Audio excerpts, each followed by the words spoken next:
자, 오늘 말씀 보도록 합시다. 창세기 35장 9절에서 20절까지 영은장이 읽어봅시다. 야곱이 밧다람에서 돌아오니 하나님께서 야곱에게 다시 나타나시어 그에게 복을 주시더라. 하나님께서 그에게 말씀하시기를 내 이름은 야곱이나 내 이름이 더 이상 야곱이라 불리지 아니할 것이요 이스라엘이 내 이름이 되리라 하시고 그의 이름을 이스라엘이라 부르시며 하나님께서 그에게 말씀하시기를 나는 전능한 하나님이라 다산하고 번성하라. 민족과 민족들의 무리가 내게서 나올 것이며 왕들이 내 허리에서 나오리라. 내가 아브라함과 이삭에게 준 땅을 내게 주며 내 뒤에 올 시 내 시에게 그 땅을 주리라 하시고 하나님께서 그와 말씀하시던 그곳에서 불을 떠나 올라가시더라. 야곱이 하나님께서 자기와 말씀하셨던 그곳에 한 기둥 즉 돌기둥을 세우고 그 위에 술이 제물로 붓고 또 그 위에 기름을 붓고서 야곱이 하나님께서 자기와 말씀하신 그곳의 이름을 베델이라 불렀더라.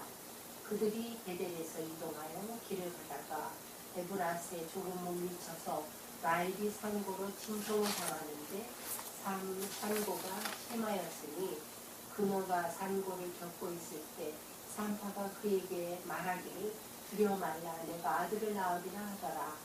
그녀의 혼이 떠나려 할 때 이는 그녀가 죽었습니다. 그녀가 그 아이의 이름을 베논이라 불렀으나 그의 아비가 그를 베냐민이라 불렀더라. 라헬이 죽으니 베들레헴 곧 에브라스에 이르는 길에 장사하였으며 야곱이 그녀의 무덤에 한 기둥을 세웠으니 라헬의 무덤 기둥이 오늘도 있더라. 아멘.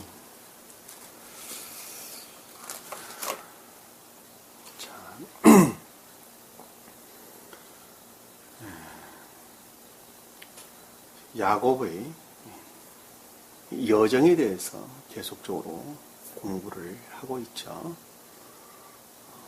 역사적으로 보면은 그냥 야곱이 밧다나란에 갔다가 다시 가나안 땅에 오는 것 이외에는 다른 것 가르친 것이 아닙니다. 자, 그럼에도 불구하고 그 가운데 영적인 여정들이 그려져 있는 것입니다. 영적인 여정이다라고 하는 것은 어떤 한 자연적인 사람이 영적인 사람으로 바뀌어져가는 과정을 우리가 지금 공부를 하고 있는 것입니다. 영적인 사람을 가리켜서 우리 본문에서는 야곱을 이스라엘이라 칭하였다. 이스라엘이라 부르리라. 이렇게 이야기했습니다. 그리고 그것을 베델이라고 그랬다. 이렇게 이야기를 하고 있습니다. 자, 그러니까 한 자연적인 사람이 영적인 사람으로 바뀌어져 간다라는 말씀의 뜻은 영적인 사람이 먼저 아니었다는 말이 되겠죠. 왜냐하면 영적인 사람이었다면 영적인 사람으로 바뀔 리가 없죠. 근데 영적인 사람이 아니었다라는 말씀의 뜻은 바꿔 말하면 교회라는 측면에서 볼 때 멸망된 교회의 상태였다라고 하는 것을 우리가 쉽게 이해해 볼 수가 있겠죠. 왜냐하면 영적인 교회다라고 하는 것은 주님께서 통치하고 다스리는 나라가 영적인 주님의 나라이기 때문에 그렇습니다. 영적인 교회가 곧 주님의 나라죠. 그렇죠? 천계를 가리킨다. 같은 말로 이해해 볼 수가 있습니다. 그 말을 다시 풀어서 설명하면 그러니까 주님께서 다스리고 통치한 상태로부터 멀리 떨어져 있었다는 것이죠. 쉽게 말하면 멸망된 교회를 가리킨다는 것을 잘 알 수 있어요. 주님이 통치하고 다스리는 것들을 다 악과 거짓들로 바꾸어놨죠. 바꾸어놨다라고 하는 지옥의 속성들로 바꾸어놓은 것을 일컫는 말씀의 뜻입니다. 이 지옥의 속성들이 어디에서 비롯됐느냐라고 했더니 성경에서는 우리에게 가르침을 주기를 하와가 뱀이 그랬다. 이렇게 뱀이 주는 것으로 천국에 속한 것들, 교회에 속한 것들이 다 망했다. 이렇게 이야기해요. 뱀. 인간이 고유 속성으로부터 비롯됐다. 인간의 고유 속성. 인간의 고유 속성으로부터 천계에 관한 것들을 그려보기 시작하면서, 다시 말하면 천계에 관한 것들을 추론하기 시작하면서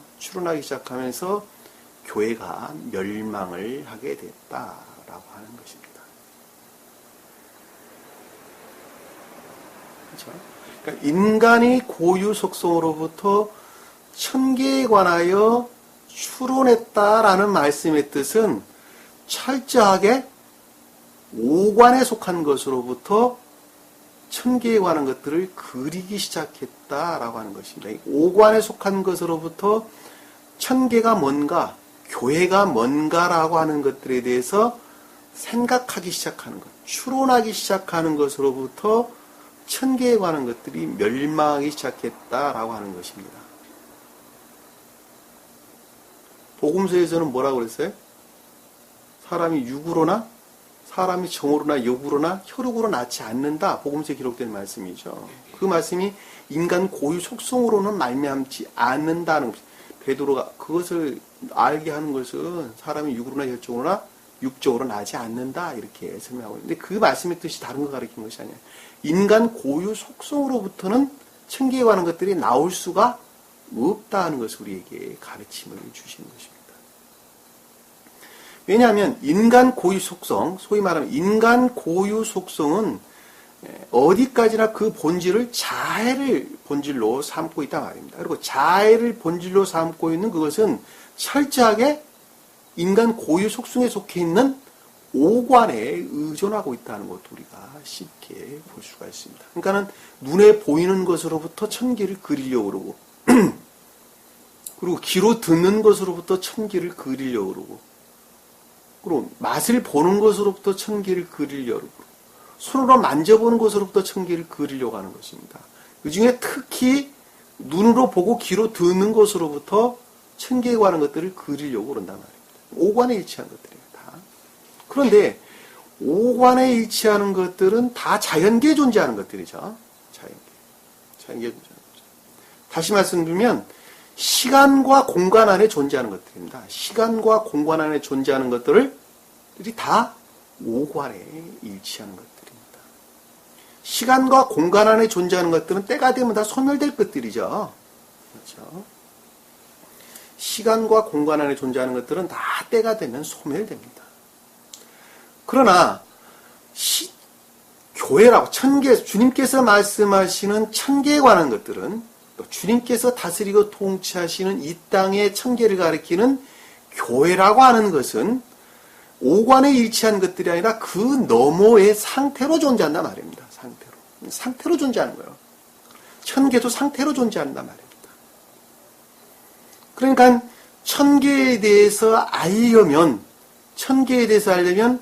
오관으로부터 제고되지 아니하면 오관을 뛰어넘지 아니하면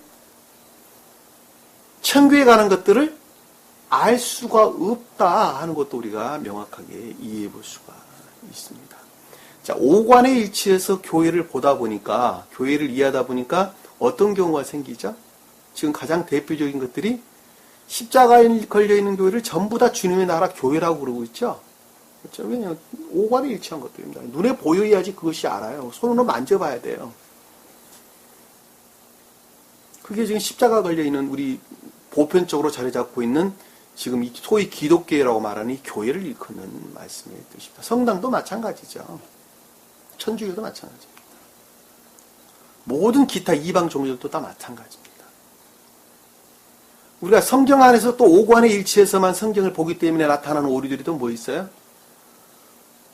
자, 복음서에서 갖가지 기적들을 행하는 주님의 그 일들을 볼 수가 있겠죠.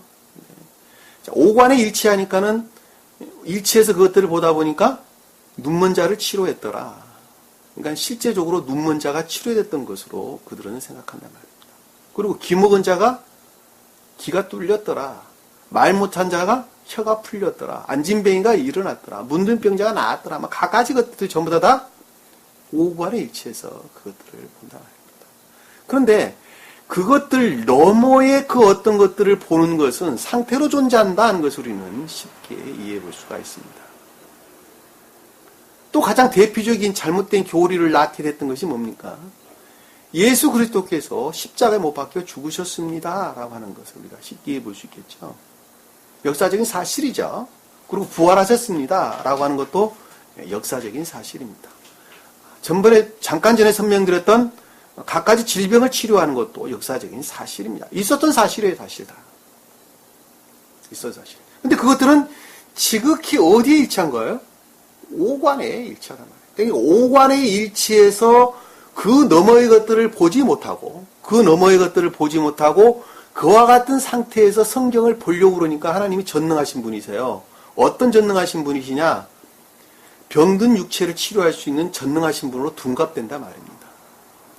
그리고 예수 그리스도께 십자가에서 못 박혀 죽으시고 부활하셨습니다 라고 하는 오관의 일치에서만 그것을 보려고 그러니까 거기로부터 수도 없는 이단 사설들이 등장을 한다는 것을 잘 볼 수가 있습니다. 그래서 잘못된 교리들이 거기서 나온 거예요. 지금 보편적인 기독교회에 자리 잡고 있는 교리가 다 오관의 일치에서 만들어낸 한마디로 아주 조악한 잘못된 거짓에서 비롯된 것들이에요. 소위 추론이다 하는 것을 우리는 쉽게 이해해 볼 수가 있단 말이에요. 왜? 오관의 일치에서 비롯된 이 모든 것들은 다 천계에 관한 것들에 대한 대항하는, 반대되는 것들이기 때문에 그렇단 말입니다. 왜냐하면 천계에 관한 것들은 아까도 설명드렸지만은 오관 너머에 있는 것들, 오관이라고 하는, 감관이라고 하는 인간의 고유 성질, 그 너머에 있는 것들이기 때문에 그렇단 말입니다. 그러니까 요즘 교회에서 기도원에서 갖가지 기적들을 행하고, 나았다, 어쩌다, 하고 그러는데, 그거 전부 다 아닌 거예요, 사실은. 다 거짓말이에요, 다 거짓말. 기적이 일어날 수가 없어요, 요즘 세상에는. 아니, 정말 나섰다니까요. 나설 수 있어요. 주님이 낫게 해줬느냐? 그럴 수도 있어요. 근데 그런 거 아니에요. 불치병 환자들 낫는 경우 많아요. 말기 암 환자 낫는 경우도 많고, 그보다 훨씬 더한 사람들 요즘에 낫는 경우 많아요. 만약에 그 자가 교회 나간다면, 또 자기 마음으로 어떤 신을 믿고 있다면, 그 자는 분명히 말할 것입니다. 그 신이 나 낫게 해줬다고. 사실은 자기가 노력해서 나은 거예요. 음식 가려 먹고, 열심히 운동하고, 식이요법하고, 갖가지 방법으로 자기가 나은 거예요, 자기가 나은 거. 그럼에도 불구하고 주님이 나았다고 그거다 둘러붙인단 말입니다. 왜 그런 기적이 일어나지 않느냐라고 한다면, 그런 기적들은 한 사람이 저 너머에 있는 감관, 인간 고유 속성 그 너머에 있는 천계에 관한 생명을 잉태하는데 전혀 도움이 되지 않기 때문에 그렇단 말입니다. 전혀 도움이 되지 않는다. 그러면 주님께서 행하신 것은 뭡니까? 주님께서는 그렇게 행하셨죠. 근데 왜 행하셨느냐? 자, 감관에 머물러 있는 한 인간의 감관에 의존하고 있는 인간 고유 속성 안에 머물러 있는 그 한 사람은 그 속성이라고 하는 것으로부터 천계에 관한 것들을 배우지 않으면 안 되는 것입니다. 안 되는 거예요. 왜냐하면 그 방법 위에는 가르칠 방법이 없어요. 왜? 한 사람이 지금 세상에 있는 이 모든 사람들은 감관 안에 매여 있기 때문에 오관에 일치한 상태에 매여 있기 때문에 그 오관에 일치한 것으로부터 비롯된 어떤 합리적 사고로부터 저 너머의 세계를 가리키지 않으면 안 된단 말입니다. 그 방법 위에는 가리킬 방법이 없어요. 그 방법 위에는. 그러니까 주님께서는 눈먼 자를 치료하는 것으로부터 말씀에 깨닫는 것이 뭘 한다 하는 것을 가리키는 것입니다. 기먹은 자를 치료하는 것은 말씀을 지각하는 것으로부터 순종하는 것이 뭘 한다 하는 것을 가리키는 거예요. 왜? 주님은 진리 안에 진리로 오셨기 때문에 그런 거예요. 그러니까 진리를 깨닫고 이해하는 것이 뭘 한다? 진리에 순종하는 것이 뭘 한다? 라는 것을 가리키는 거예요. 안진뱅이를 치료했다라는 말씀의 뜻은 자연적인 선이라는 것이 뭘 한다? 자연적인 선으로부터 영적인 선을 이루는 것이 뭘 한다 하는 것을 이 감관적인 사람들에게 가리키기 위해서 그 일을 하셨단 말입니다.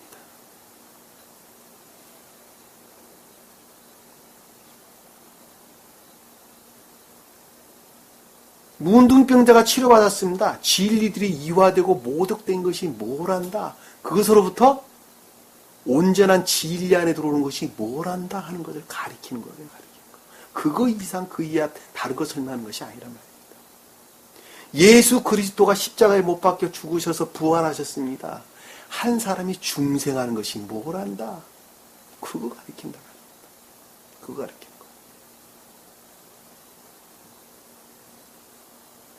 왜? 어디에 일치해서 가르쳤어요?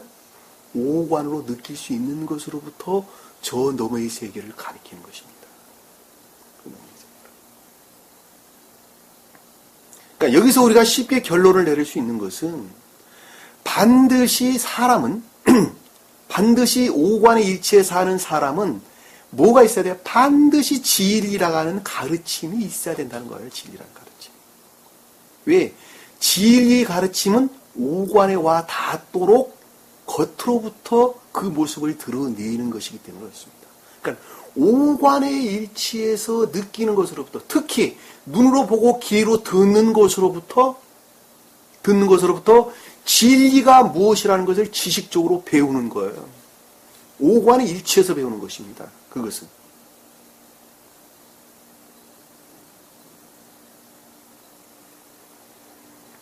지식적으로 담았던 그 진리들을 저장하는 곳을 가리켜서 겉사람에 속한 기억지다 그런 것입니다. 기억지. 그 진리들을 아는 지식들이 저장되어 있는 그 지식들이, 진리라고 하는 지식들이 그 어떤 한 사람이 주님을 우러를 때, 그 기억지에 저장되어 있던 진리의 지식들과 결합을 불러내게 됩니다. 끌어올리게 됩니다. 차출해냅니다. 자기 생명의 상태와 일치한 것들을 차출해내게 되죠. 차출해내서 그것이 결합을 해서 새로운 선이라고 하는 것이 등장을 하게 되는데 그것을 주님으로 말미암는 선이다 그러는 것입니다.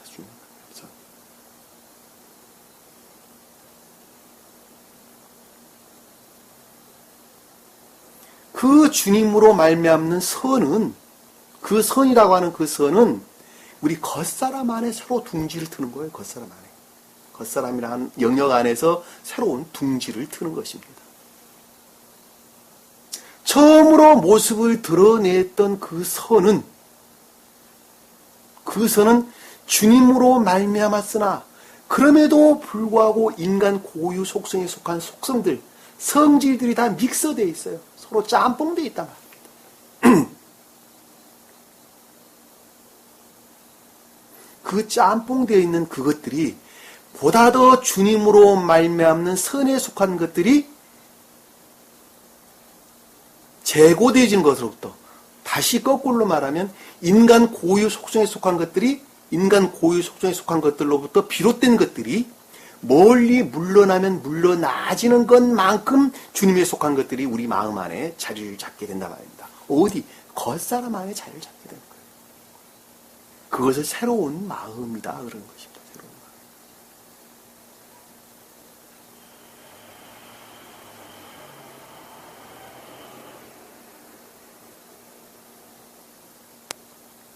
그 새로운 마음에 속한 것들이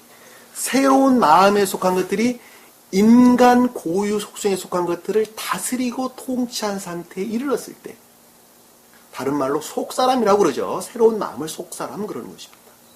그 속사람으로부터 인간 고유 속성들이 자리 잡고 점철되어 있는 그 가운데 있는 겉사람의 속성들을 다스리고 통치할 상태에 이르렀을 때에, 다스리고 통치한 상태에 있을 때에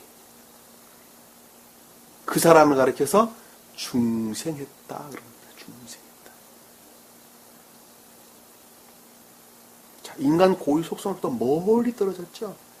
그것이 교회를 이루어가는 과정이에요. 교회를 이루어가는 과정. 우리 본문에 등장하는 이스라엘이라는 단어가 그 단어란 말입니다. 그 단어예요. 영적인 거룩한 상태를 일컫는 말씀이죠. 왜 영적인 거룩한 상태입니까? 그것은 오직 주님으로만 말미암았기 때문에 그렇다. 왜? 진리라는 것으로부터 비롯되기 때문에 그렇다 말입니다. 그 진리는 마치 태양으로부터 그 빛들이 비추듯이 대지에 비추듯이 주님으로 말미암는 사랑으로부터 그 외연들 안에 그 모습을 드러낸 것이라 말입니다. 그 외연들 안에.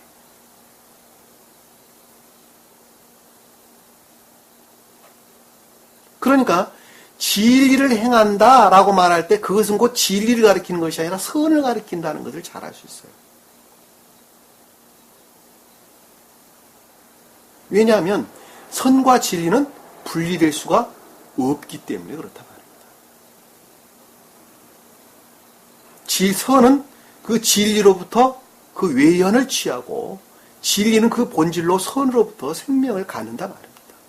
그러기 때문에 그것은 분리될 수가 없어요. 그것은 마치 내 영과 내 육이 분리될 수가 없는 것하고 똑같습니다. 내가 살아있으려면 내 영과 육이 서로 결합되어 있어야만이 내가 살아있는 거예요. 그러듯이 선과 진리는 분리될 수가 없는 거예요.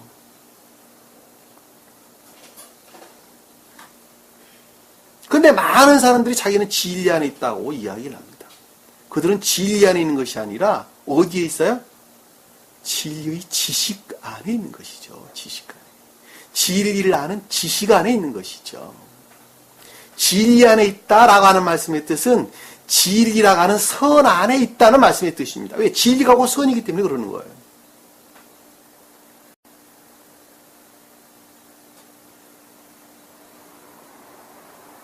진리 안에 있는 사람들은 반드시 삶으로부터 선을 드러내게 되어 있습니다.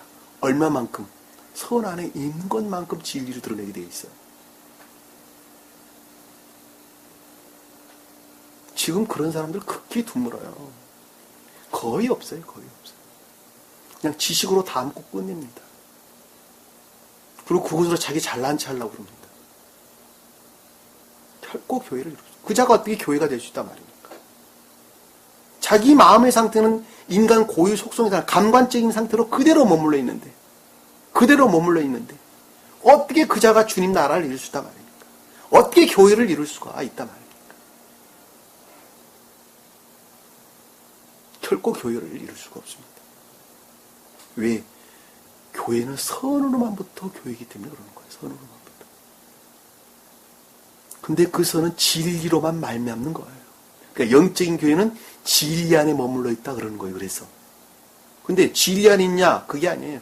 선에 속한 진리 안에 있는 거예요. 선에 속한 진리. 왜? 그 자들은 진리 가르침으로부터 영적인 교회를 이룬 자들이기 때문에 그렇단 말이에요.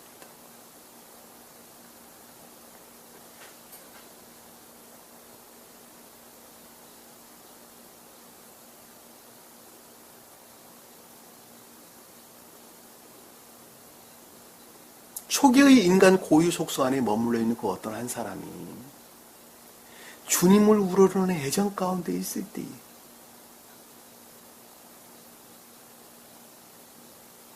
주님께서는 그 사람을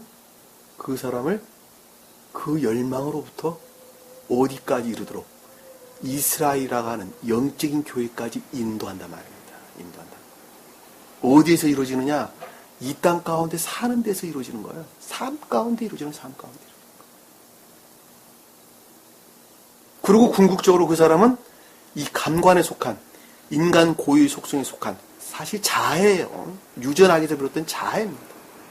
유전학이에요. 유전학.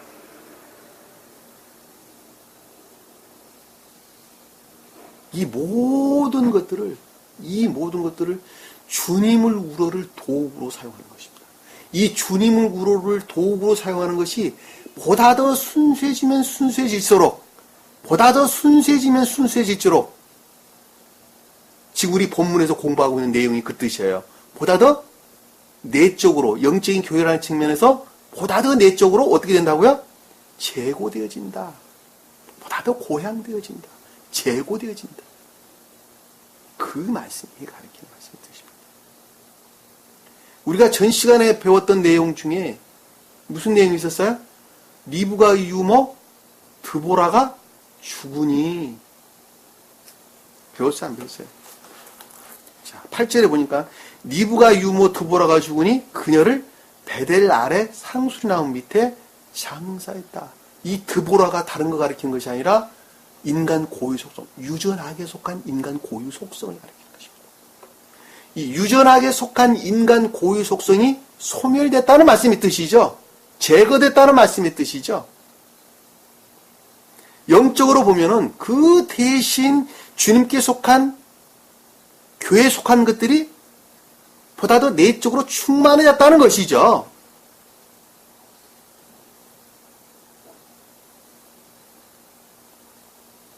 장사 지냈다는 말씀의 뜻은 새로운 것들이 나타났다는 거예요. 새로운 것들. 보다 더 내적으로 고양되어져 종정 상태로부터 새로운 상태에 이르렀다라는 말씀의 뜻이란 말이에요. 성경에서 장사 지낸다는 말은 전부 다 부활을 뜻하는 것입니다. 새로운 상태의 부활을 가리키는 말씀의 뜻이에요. 어디에서나 부활을 가리킵니다. 우리도 이 세상에 살다가 죽으면은 장사 지내면 새로운 생명, 영적인 새로운 부활을 가리키는 거예요. 영으로 다시 사는 거예요. 영으로 다시 사는 거예요. 끝이 아니고 시작이에요. 죽음이 끝이 아니에요. 새로운 것들이 시작이에요. 어디? 보다 더 순수한 상태. 악한 사람은 보다 더 악한 상태의 새로운 시작을 가리킵니다. 그거 명심하셔야 돼요. 지옥의 영들은 죽게 되면 보다 더 악한 상태의 새로운 삶을 가리키는 것입니다. 그러나 천기에 속한 자들은 보다 더 순수하고 선한 새로운 삶을 가리킨다는 거예요. 그거 잊어버리면 안 됩니다. 지금 우리가 이렇게 사니까 지옥 가서도 주님 안 믿어도 이렇게 살 거 아닙니까? 천만의 말씀입니다. 이 세상에 사는 가운데에서는 이성으로 지배를 하게 되죠. 자기 악한 마음을 이성으로 지배를 한단 말입니다.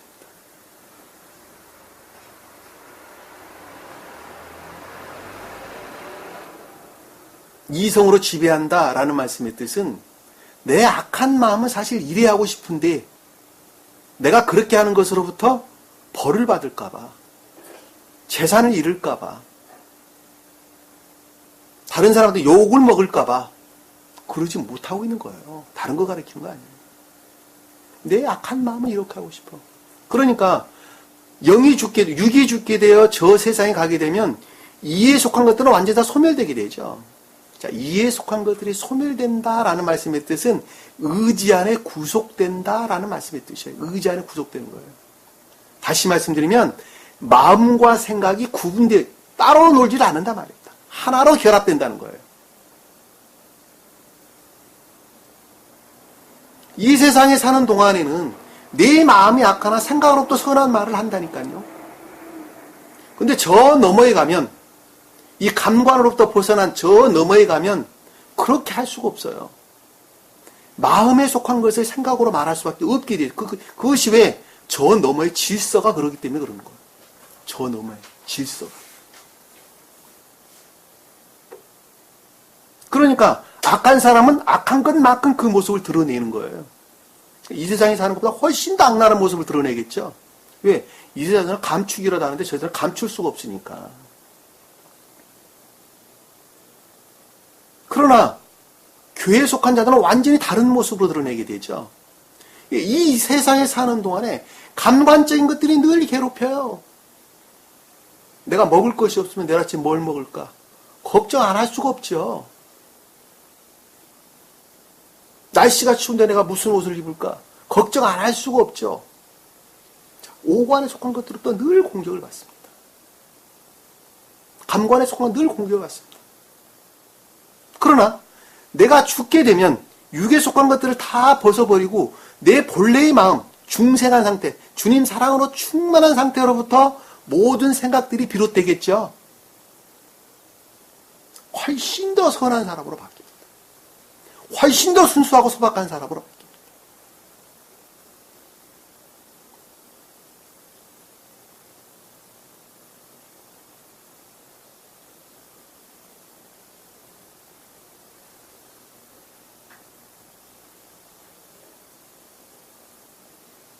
지금 야곱은 바단 아람에서 자연적인 지식, 여기서 지금 가장 높은 뜻으로는, 이 본문 내용의 뜻은 가장 높은 뜻으로는 주님의 영화 과정을 그리고 있는 거예요.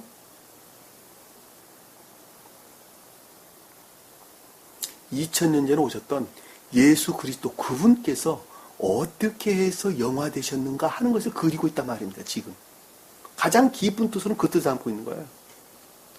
표징적인 뜻으로는 한 사람, 어떤 자연적인 사람이 어떻게 해서 영적인 교회를 이루었느냐, 영적이고 천적인 교회를 이루었느냐 하는 거 다루고 있는 거예요. 제가 설명한 내용과 스베덴보리 사도께서 설명한 내용이 그래서 용어가 조금씩 달리 등장을 하게 되는 것입니다. 왜냐하면 스베덴보리 사도께서는 주님이라는 입장에서 초점을 맞춰서 성경 말씀, 이 말씀을 해설을 하고 있어요. 근데 저는 그것을 하나의 영적인 교회라는 측면에서 여러분들에게 설명을 하고 있단 말입니다. 제가 누누이 말씀드립니다만 같은 거예요. 그럽니다. 용어만 다를 뿐이에요. 용어만 다를 뿐. 야곱의 상태에 머물러 있던 그 어떤 한 사람이, 자연적인 상태에 머물러 있던 그 어떤 한 사람이 이제는 영적인 교회를 이루었다. 이스라엘이라 하라. 본문 말씀을 통해서 좀 더 구체적으로 한번 살펴보도록 하겠습니다. 자, 9절에 보니까 야곱이 바단 아람에서 돌아오니, 자, 바단 아람으로부터 들어왔죠. 가나안 땅으로 들어온 것이죠. 이 바단 아람은 야곱이 주님을 우러를 목적으로 진리들의 가르침, 기억지의 가르침 가운데 있는 상태이죠. 진리들에 대한 기억지의 가르침, 지극히 감관적인 것들을 그 토대로 해서 천계에 관한 것들이 무엇인가, 선이 무엇인가, 진리들이 무엇인가 하는 것을 지식적으로 배우는 상태란 말입니다. 그 자가 바단 아람에 있는 상태, 자연적인 지식의 상태 또는 지각의 상태, 이런 말로 우리가 이해해 볼 수가 있겠습니다. 가장 높은 뜻으로는 자연적인 지각의 상태, 주님 입장에서 볼 때, 사람의 입장에서 보면, 표준적인 뜻으로 한 사람의 입장에서 보면 자연적인 진리들에 대해서 기억지의 지식적으로 배우는 상태, 기억지의 지식 상태를 이끄는다는 것을 우리가 쉽게 이해해 볼 수가 있습니다. 거기서 돌아왔다라고 하는 것은 지금 이 상태에 이르렀다는 말씀의 뜻이죠. 하나님께서 야곱에게 다시 나타나시어 그에게 복을 주시라다. 하나님께서 야곱에게 나타났다라는 말씀의 뜻은 이제는 영적인 교회를 이룰 상태에 이르렀다는 말씀의 뜻이죠. 야곱이.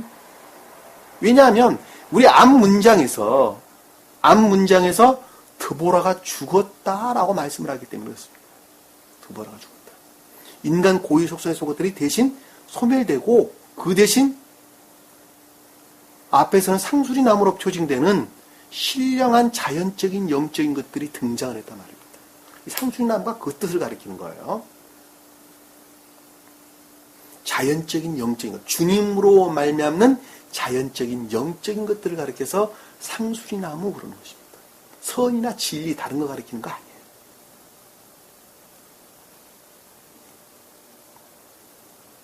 그리고 그 앞에 보면 신들이나, 앞에 우리가 봤죠, 그거?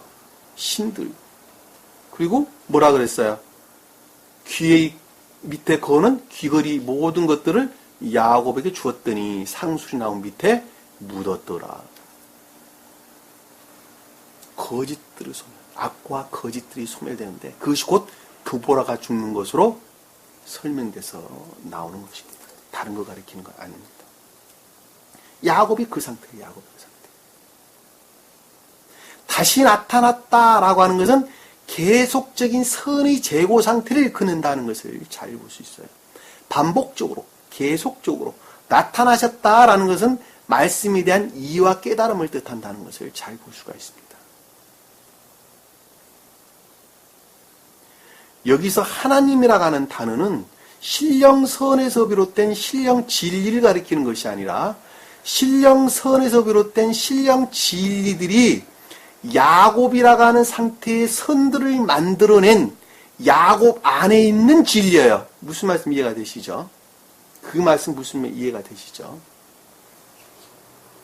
야곱 안에 있는 진리다라고 하는 것은 주님으로 말미암는 신령 진리나 야곱이 지금 뜻하는 영적인 선들을 드러내도록 일을 하셨던 진리라는 말씀의 뜻이란 말입니다. 이해가 되시죠? 무슨 말씀인지. 자, 나타나시어 그것들에 대해서 지각했다는 말씀의 뜻이죠. 그러니까 야곱이 그 진리로부터 천계에 관한 것들을 지각하여 그에게 복을 주셨다. 그것 자체와 어떻게 됐다고요? 그에게라는 것은 에트, 그것 자체를, 그 자신, 그것 자체로부터 결합이 이루어졌더라. 무엇을 한 것보다 자기에 속한 모든 것들을 굴복시키는 것으로부터 결합이 이루어지는 것입니다. 결합이 이루어진 것. 그러니까 인간 고유 속성에 속한 이 모든 것들을 가장 내면적으로 자리 잡고 있는 악과 거짓마저도 이 모든 것들을 그 안에 굴복시켰다. 그래서 복이다 라는 단어를 쓰는 복, 바락, 결합이 됐다. 이 뜻입니다. 복을 주시더라. 하나님께서 말씀하시니까 진리들로부터 생각하기를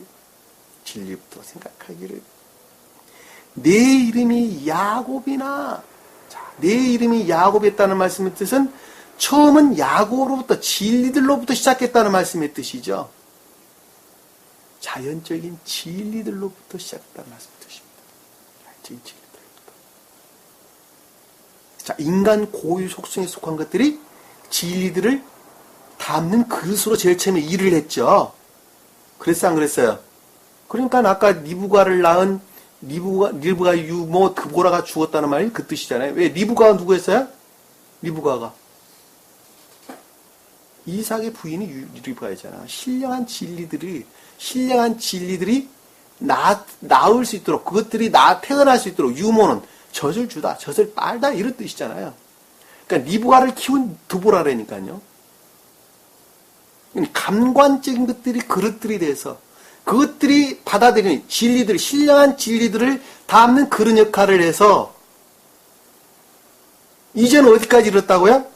그 신령한 담는 그릇을 역할했던 것들이 야곱이에요, 야곱. 거기서부터 선을 드러냈던 것들이 천계에 속한 유사한 것들이라고 일컫는 라반이 표징하는 것이다. 우리 쉽게 이해해 볼 수 있겠죠?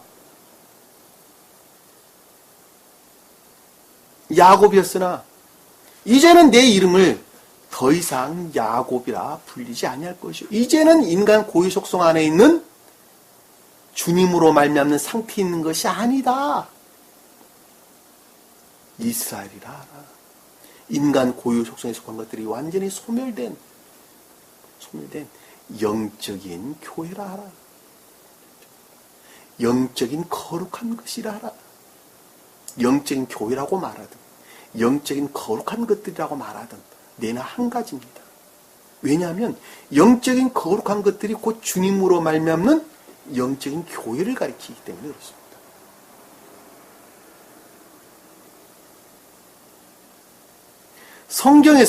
성경에서 이스라엘은 어디에서나 다 영적인 교회를 뜻합니다. 지금 보면 가나안 땅을 가리킨 말씀이죠.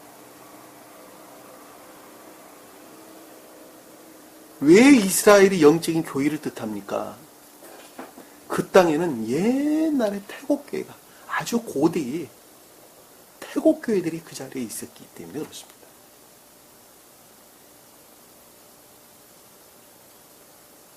지금은 이스라엘 땅이 뭐 우리나라 강원도만하다고 조그만한 강원도만한 땅이라고 이야기를 하는데 그 태국교회 쪽의 이스라엘 땅은 가나안 땅은 그러지가 않았어요. 동쪽으로는 티그리스 강과 유프라테스 강까지 가나안 땅이 범주에 들어갔어요.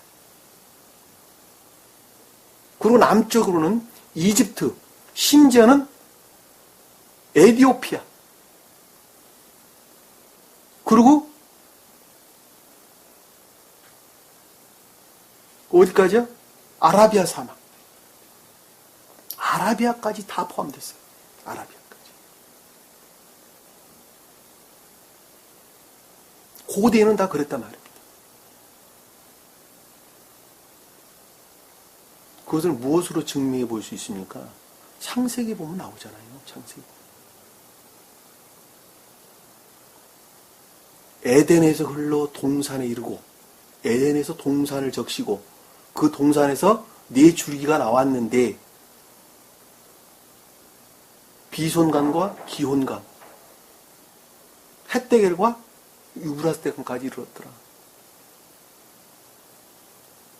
기혼강과 비손강, 기혼강이 지금 에티오피아 땅 근처를 일컫는 말씀의 뜻입니다. 헷대겔은 비손강은 하윌라, 아라비아 땅이 아라비아 땅 그 땅이 지금으로 보면 아라비아 땅이에요.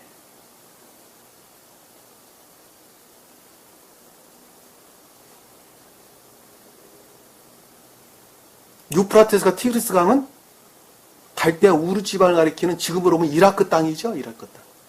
거기까지가 다 가나안 땅이었다는 것을 잘 볼 수가 있어요. 이런 이스라엘 땅이었다는 것. 고대 때는. 이 고대는 언제적 이야기입니까? 몇 억 년 전. 4, 5억 년, 10억 년 전 그때쯤 이야기하는 거예요. 지금. 그때는 그 땅들이 굉장히 비옥했어요. 왜? 천계를 표정하고 있었기 때문에 그렇습니다. 굉장히 비옥했단 말이에요.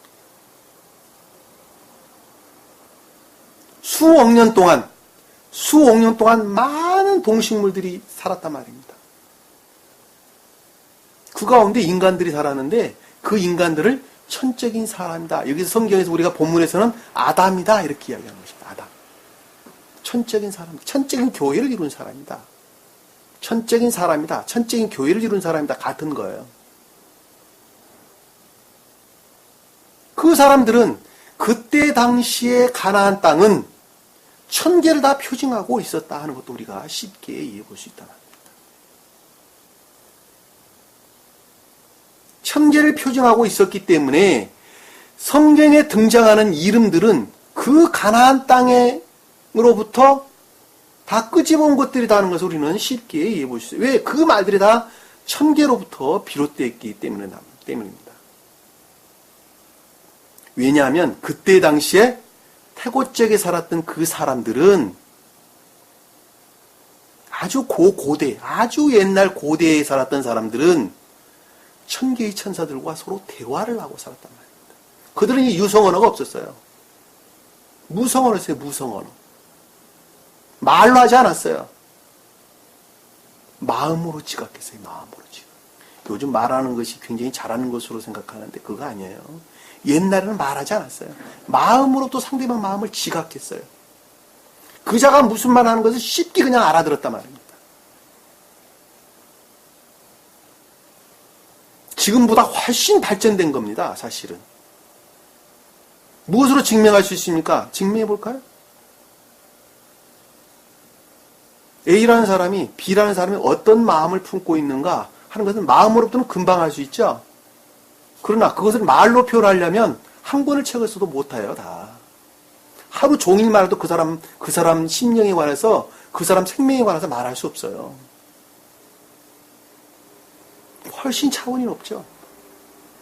마음으로부터는 그 사람 마음이 어떻다 하는 것을 바로 지각할 수 있지만, 글로 써서, 말로 써서 그분을 표현한다는 것은 책 한 권 아니라 두 권 아니라 20권 아니라 200권 가지고도 그 사람 마음 표현해낼 수 없다니까요. 말하는 것도 마찬가지예요.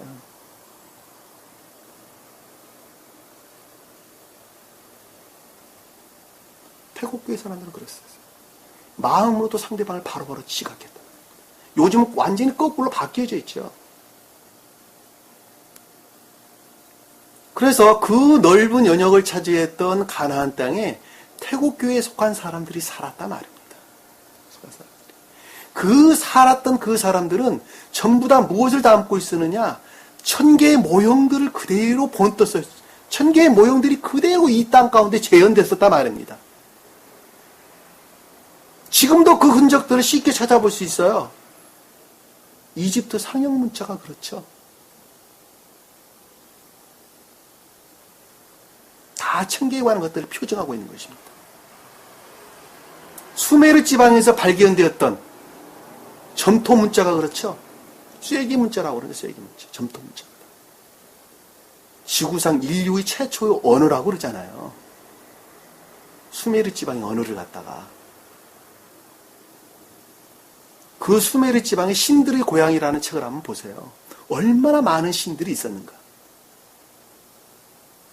성경은 예수 그리스도는 신화입니다. 역사적 인물이 아닙니다. 역사적 인물입니다. 왜?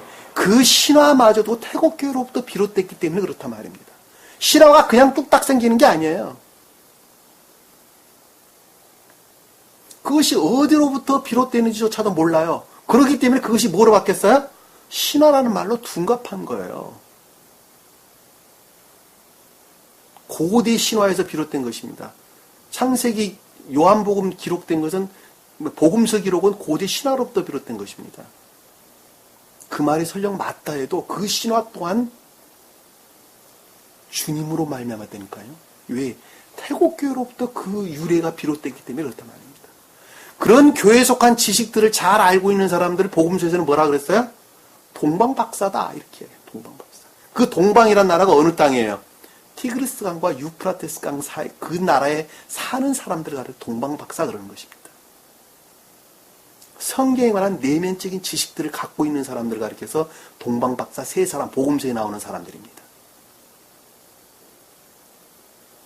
그자가 아기 예수가 나타났다가는 신령 진리가 교회 안에 그 모습을 드러냈다가는 시인과 고백이 동방박사 세 사람이 와서 황금과 유황과 모락을 가지고 아기 예수께 바쳤다. 천적이고 영적이고 자연적인 선들로부터 주님을 경배했다. 내 마음으로 또 고백하는 것입니다.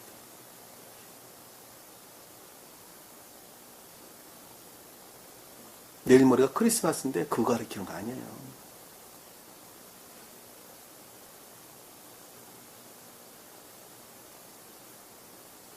또 뭐로 볼 수 있어요? 그때 당시에 그 땅이 비옥했다고 하는 말은 근거는 중동쪽 석유가 많이 나죠.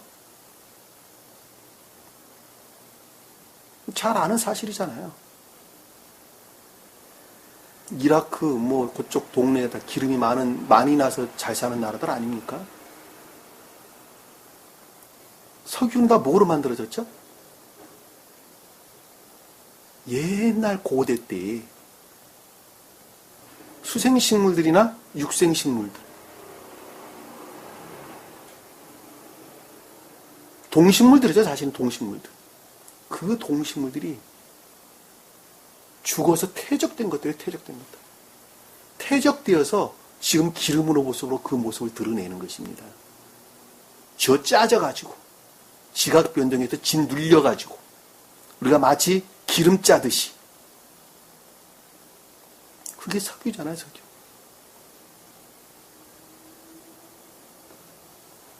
그러니까 그때 당시에 그 나라는 그 땅의 그 나라는 얼마나 많은 세월 동안, 오랜 세월 동안 육생 동식물들이 풍성했다는 것을 잘 보세요. 태국교의 천계를 표정하고 있었다는 것을 잘 볼 수 있다 말입니다. 왜냐하면 천적인 천계는 그런 대신이니까요. 사랑과 지혜로 충만하다 그래서 에덴 동산 그랬단 말입니다. 그 대응으로 있는 이 땅에 있는 그 동식물들은 이루 말할 수가 없었어요. 아주 풍성했단 말입니다. 풍성이라는 말로 표현할 수 없었어요. 어느 기간 동안 아주 몇 억 년, 몇 백억 년 동안 그랬었단 말입니다. 그것들이 차곡차곡 쌓여가지고 그 가운데 인간들이 살았다니까요. 근데 지금은 어떻게 됐어요? 그나마 남아있는 아마존강이라고 하는 아마존 밀림지대라고 하는 그것마저도 인간들의 탐욕으로부터 다 소멸돼 가죠.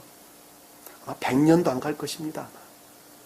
그리고 대신 뭐가 됐어요? 인간들이 벽돌로 지은 집들만 무성하다는 걸 잘 아셨어요. 인간들이 지은 집들만. 교회라는 측면에서 완전한 황폐의 상태를 가리킨다는 것을 우리는 쉽게 이해해 볼 수 있다. 그래서 가나안 땅을 가리켜서 이스라엘이다 그러는 거예요. 왜? 태고적에 거기가 곧 주님 나라, 곧 천계를 뜻하기 때문에 그렇다. 그래서 성경에서 이스라엘이라는 이름은 전부 다 어디에서나 영적인 교회를 표정합니다. 또는 멸망된 교회를 가리킨다는 것을 잘 볼 수가 있어요. 멸망된 교회. 둘 중에 하나예요. 우리가 전 시간에 배웠던 야곱의 후손들이 이스라엘이나 유대교를 표징한다 그랬죠? 멸망된 이스라엘계는 유대교를 표징한다. 그들은 다 가나안 땅에 있는 사람들입니다. 가나안 땅.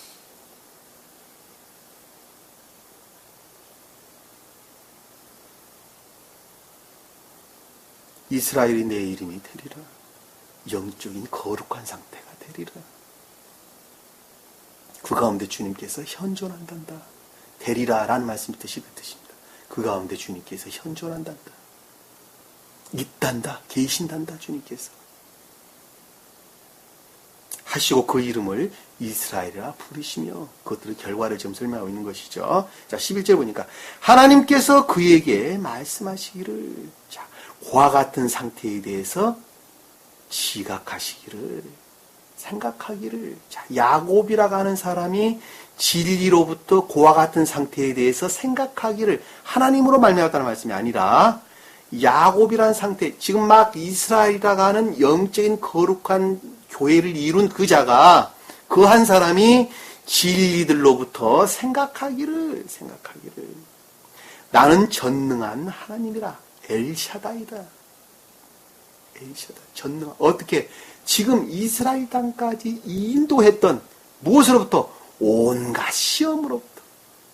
인간 고유 속성들이 왕노로 탈락하는 자아에 속한 유전 악들이 왕노로 탈락하는 그런 것들로부터 끊임없이 내가 싸워서 전능한 능력으로 내가 싸워가지고 전능한 하나님이 진리들이 신령한 진리들이 전능한 하나님이다 라는 말씀의 뜻은 지금까지 인도해냈던 주님이라는 말씀이 전능하신 주님이라는 말씀의 뜻이죠.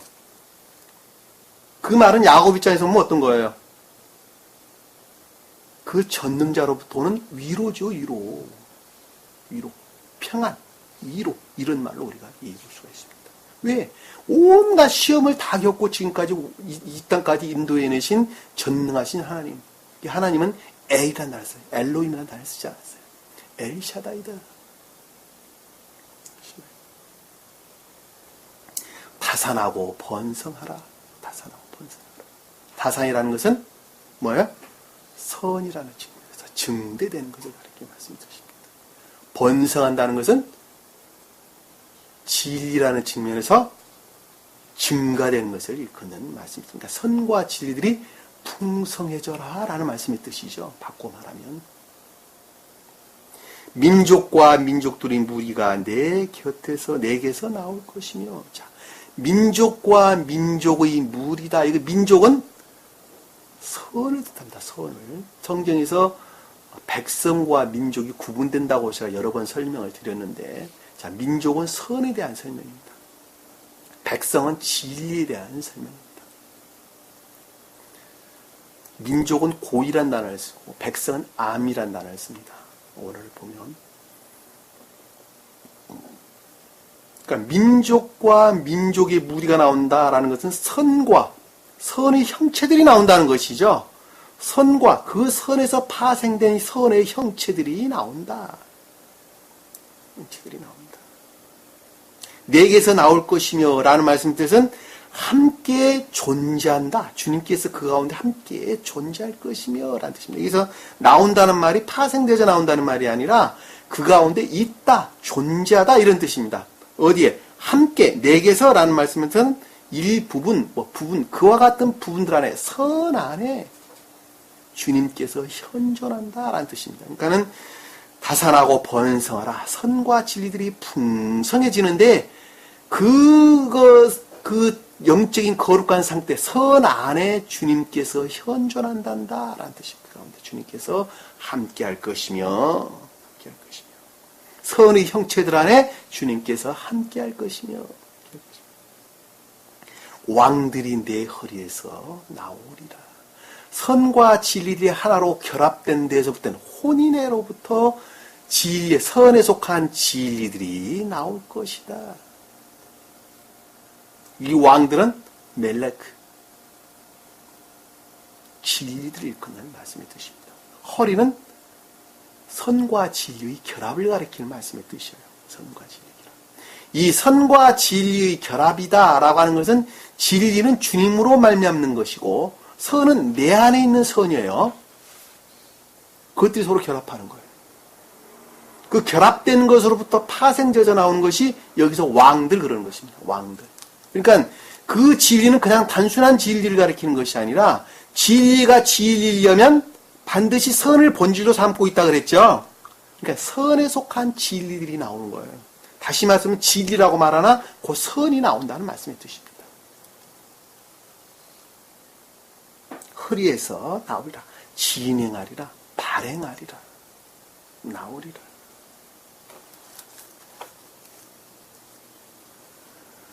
12절 보니까 내가 아브라함과 이삭에게 준 땅을 내게 주며 자, 천적이고 영적인 것들을 드러낼 것이며 아브라함은 천적인 선들을 이삭은 영적인 것들을 영적인 거룩한 것들을 천적인 거룩한 것들을 준 땅을 내게 주며 여기 땅은 가나안 땅을 가리키죠. 교회에 속한 것들을 땅은 에레지 교회에 속한 것들을 드러낼 것이며 열매를 낼 것이며 내게 주며 나탄 열매를 낼 것이며 가장 깊은 뜻으로는 주님께서는 아브라함의 입장에서 보면 신령 존재를 이삭의 입장에서 보면 신령 인간을 뜻하는 것입니다. 왜냐하면 주님은 주님 자신이 존재되신 분이기 때문에 그렇단 말입니다. 그러니까 주님께서 자연적인 것들의 측면에서 영화되셨을 때에 온전히 영화하신 것이죠. 온전히 영화하신. 왜? 이미 천적이고 영적인 것들이 영화되셨고 궁극적으로 가장 외적인 자연적인 것들이 영화되는 게 그 순서고 질서란 말입니다.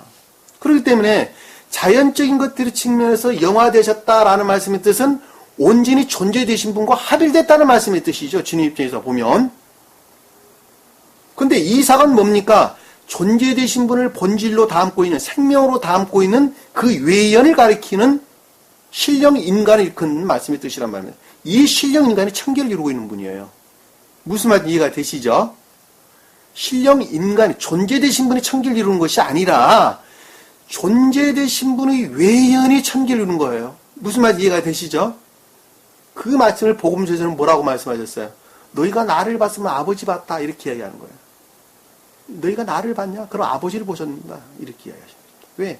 그것은 우리 영과 육의 관계가 똑같습니다. 천계는 신령 인간이 이루신 거예요. 그리고 신령 인간 안에 들어와 있는 사람들이 천사들이에요. 천사들. 상태로 들어와 있는 것이 천사들이에요. 신령 인간의 본질 되신 분은 존재 되신 분이란 말입니다. 그러니까 예수 그리스도께 영화하셨다는 것은 신령 인간 되셨다는 말씀의 뜻이란 말입니다. 신간 인간 되셨다라는 말씀의 뜻은 그 본질로 존재 되신 분과 합일되셨다라는 말씀 뜻하고 똑같은 거예요. 그러니까 한마디로 말하면.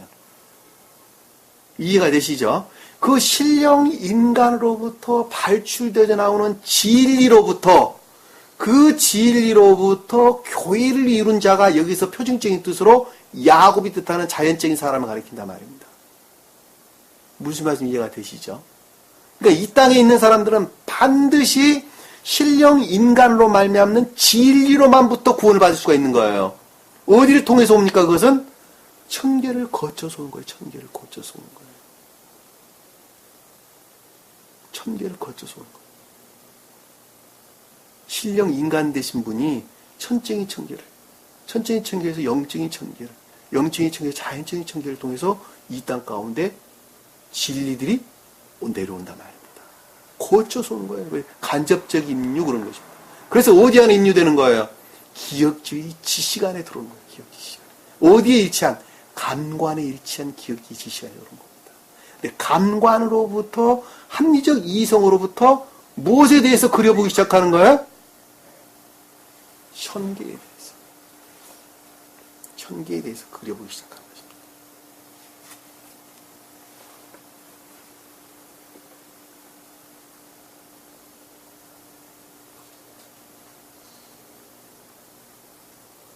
무슨 말인지 이해가 되시죠? 이 깊이 섬기려면 아주 시간이 많이 걸리는데 계속 진도를 나가도록 하겠습니다.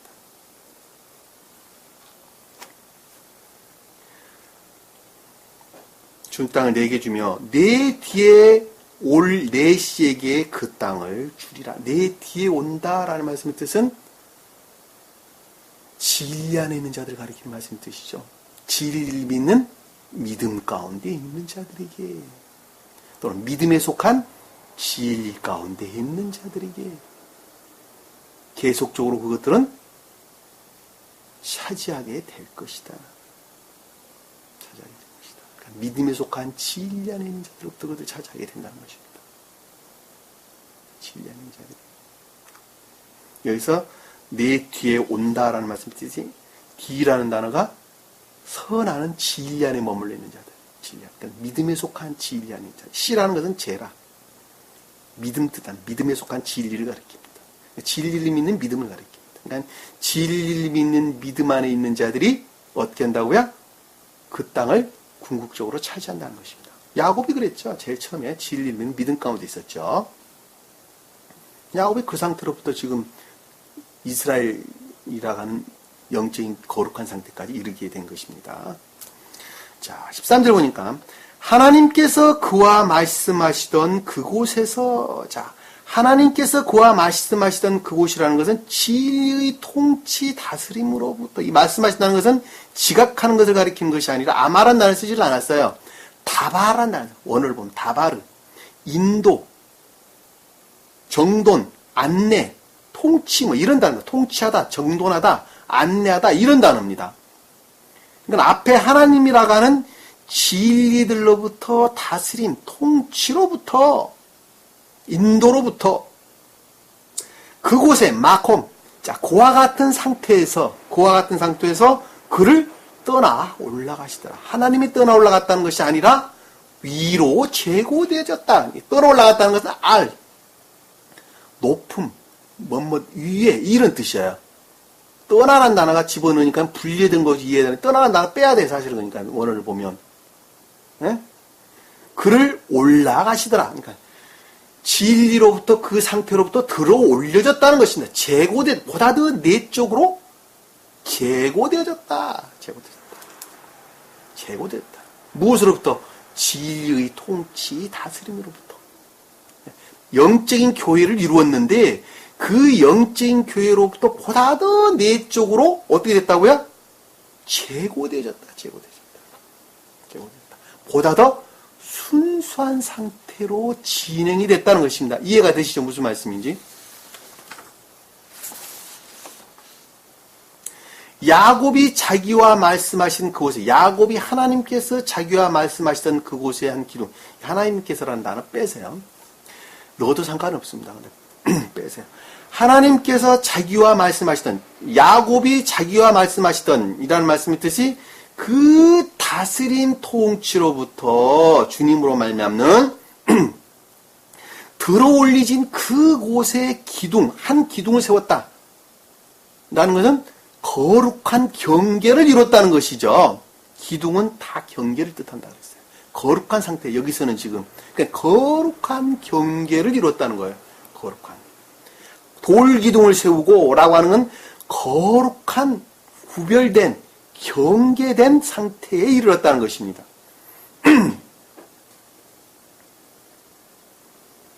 이해가 되세요? 보다 더 영적인 교회를 이루었는데 그 영적인 교회로부터 그 진리들로부터 다시 좀 더 내면적으로 제고되어져. 고양되어져. 돌기둥을 세우고라는 것은 경계를 삼았다. 왜 돌기둥이 경계입니까? 옛날에 옛날 사람들, 고대 사람들은 산에서 돌 기둥들을 세웠죠. 그렇죠. 돌 기둥을 세웠다는 말씀에서는 주님에 대한 예배를 표정했단 말입니다. 그것이. 예배를. 그리고 그 위에 기름을 부었다라는 말씀의 뜻은 신령선의 결합, 신령선의 임료를 일컫는 말씀의 뜻이에요. 결합을 가리키는 말씀의 뜻이에요.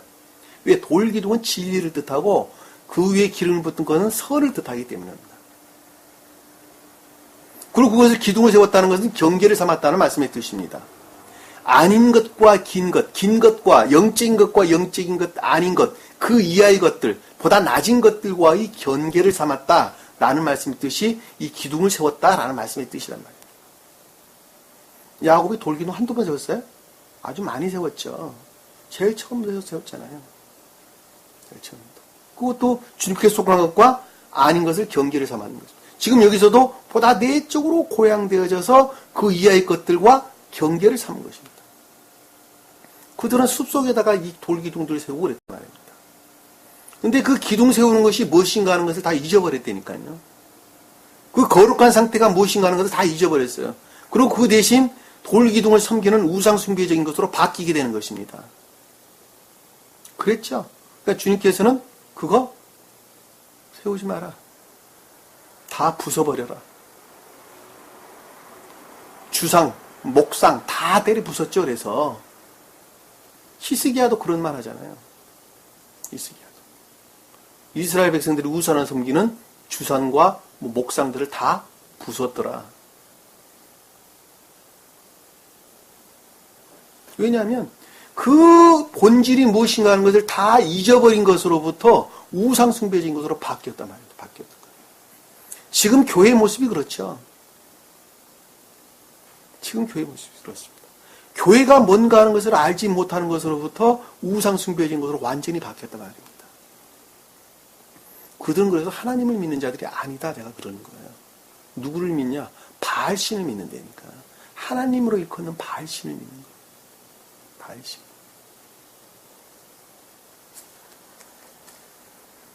돌기둥을 세웠다라는 것은 거룩한 상태를 일컫는 말씀의 뜻이라는 거예요. 왜냐하면 이분은 지금 이 돌기둥이 무엇인가 하는 것을, 무엇을 뜻한다는 것을 아주 밝히 잘 알고 있단 말입니다. 그 위에 술을 제물을 붓고, 술을 제물에 불었다는 것은 영적인 선들의 결합을 일컫는 말씀의 뜻이죠. 그 위에 기름을 붓고서라고 하는 것은 사랑에 속한 선, 천적인 선들을 결합한다는 걸 잘 볼 수가 있습니다. 그러니까는 술과 기름이 등장을 하는 것입니다. 영적인 선들은 진리로 말미암는 것이죠. 그 위에 기름을 붓고서 천적인 것들, 사랑에 속한 천적인 것들 일컫는 말씀의 뜻입니다.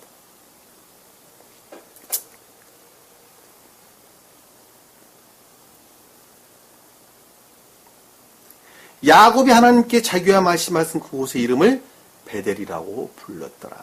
자, 자기와 말씀하신 그와 같이 진리로부터 통치 다스려서 보다 더 영적인 교회로부터 보다 더 내적으로 고양된 상태를 가리켜서 하나님의 집이라고 했더라. 베델은 자연적인 거룩한 상태를 일컫는, 표준적인 뜻으로 보면 자연적인 영적인 상태 또는 자연적인 내적인 상태, 주님의 입장에서 보면 신령한 자연적인 선의 상태를 일컫는 말씀의 뜻입니다.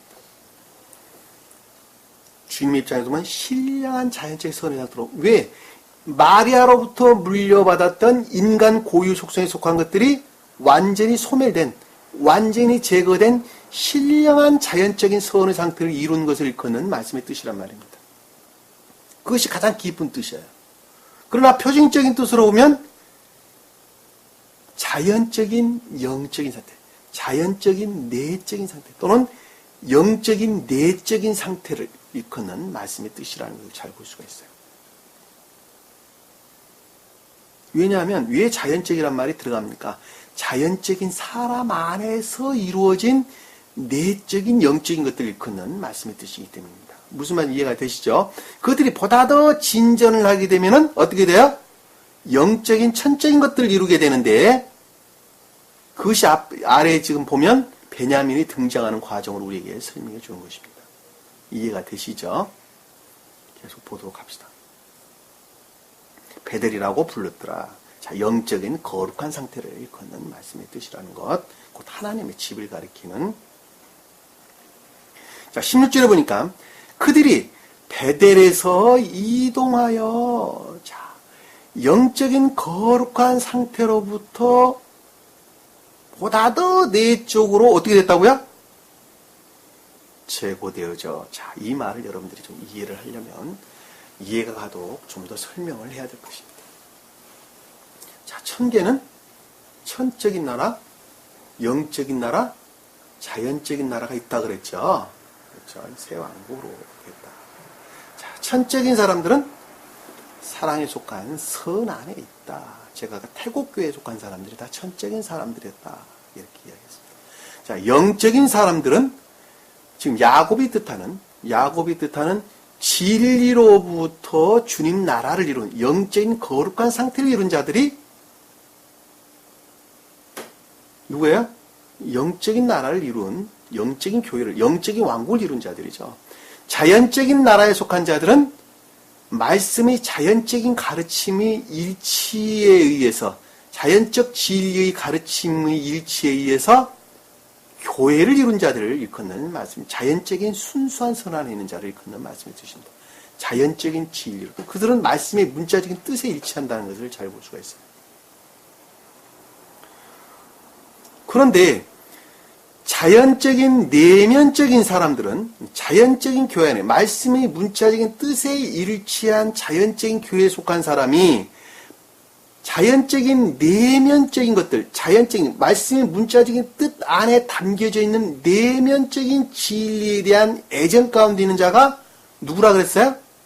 라헬이라 그랬죠. 라헬. 이해가 되셨어요? 자, 자연적인 내면적인 사람은 영적인 외면적인 사람과 어떻게 돼요? 외적인 사람과 어떻게 돼요? 서로 교류한다 그랬죠. 교류한다. 야곱이 이스라엘 됐다는 말씀의 뜻은 자연적인 내면적인 사람이 영적인 사람이 됐다라는 말씀의 뜻이란 말입니다. 이해가 되시죠? 무슨 말씀인지?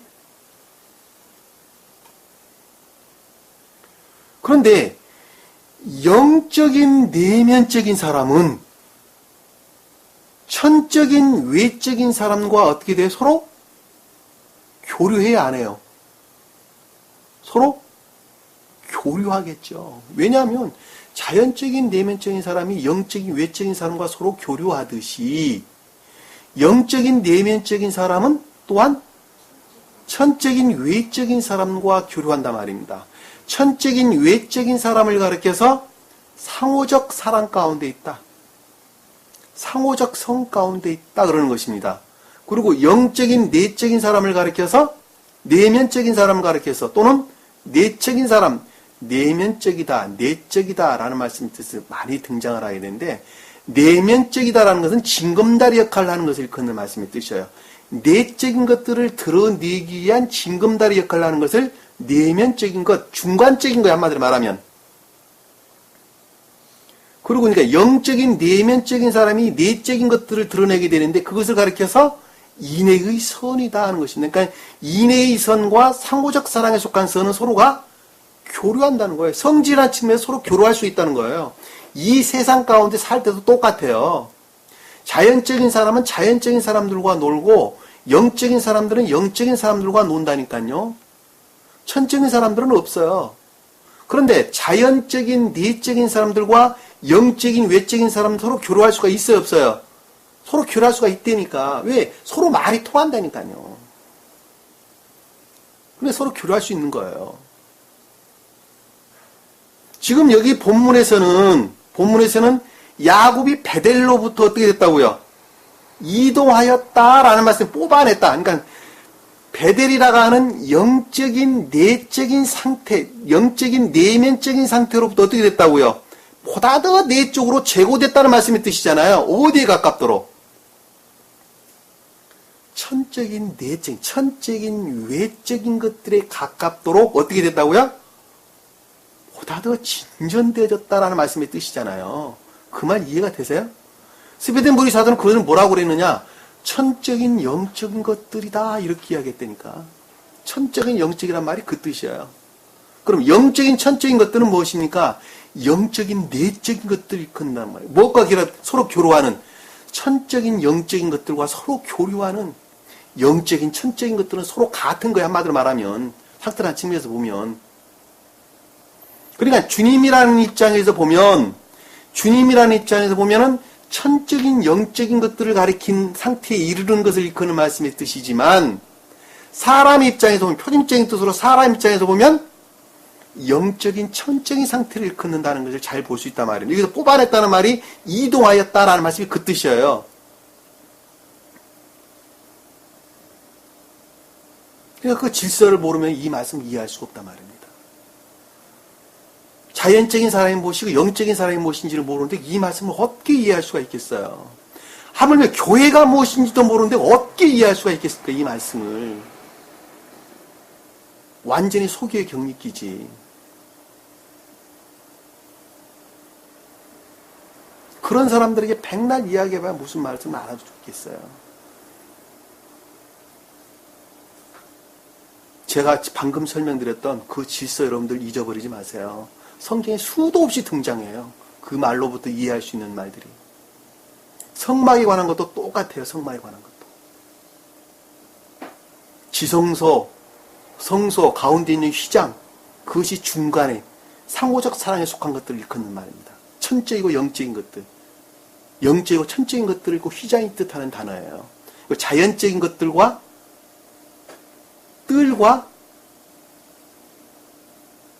성소, 그 가운데 울타리죠, 울타리. 성막, 널판지로 만든 성막, 그것들이 자연적인 내적인 것들과 영적인 외적인 것들, 자연적인 내면적인 것들과 사실 내적이라고 하지 말아요. 맞아요.